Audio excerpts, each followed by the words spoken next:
In Virginia, when two parents are unable to determine how they want to handle the custody of their children when they're separating, either parent can file a petition with the Juvenile and Domestic Relations Court for the city where they live and ask a judge to make the determination of how the custody of the child should be handled.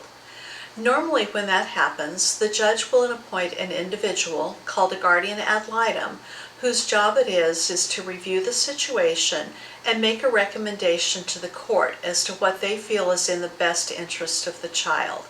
The overall principle that guides the judge in deciding what is best for the child is to determine what is in the child's best interest.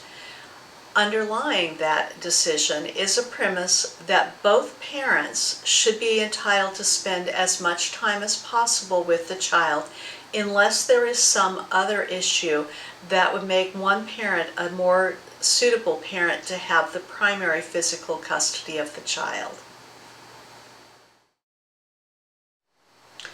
One of the questions that I frequently get asked is, how old does my child have to be before they can decide which parent they want to live with for the bulk of the time? Unfortunately, there is no clear-cut answer to that, other than, of course, when a child turns 18, they're no longer under the jurisdiction of the court and can make a decision as to which parent they want to live with. But that's a different story than a custody issue. What the court will look at in deciding whether a child has a say in which parent they want to live with is the age and maturity level of the child. A child who is 12 but very mature may be able to state a preference as to where they want to live, where a child who's 14 or 15 may not have the maturity to be able to make a decision like that. Normally around age 14 is where the judges really start to consider hearing from the child, but they will hear from a child who is much younger than 14, and they may not take into consideration what a child who is older than 14 wants. Again, it will always look at what is best for that child.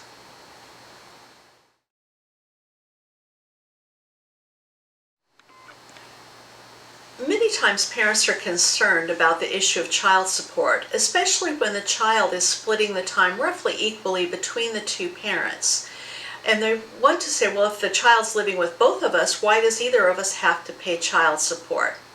But the issue of child support is separate from the custody, although it is a factor in how much support is paid. What is more important with the issue of child support is the income of each parent. If one parent makes far more than the other parent, they may still be responsible to pay child support even if the child splits their time equally between the two parents. So when you're looking at the amount of child support, you're going to be determining the total income between the two parents and then what percentage of that income each parent contributes. And then the parent is responsible for that amount of the child's support.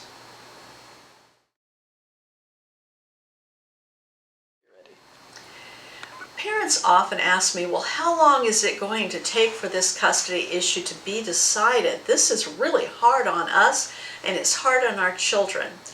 Unfortunately, it can take a very long time for custody actions to be determined.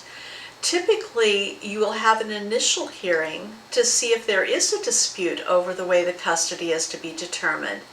If there is a dispute between the parents as to how they want to have custody, and the parents are not able to work that out through mediation or through some type of discussion, then the judge will set a trial date for it. It can be up to 6 months for that trial date to take place, and depending on what happens during that 6-month period, it could even be rescheduled or a second hearing scheduled if there are still issues that need to be resolved. And of course, the custody can always be modified if there is a change in circumstances up until the child turns 18.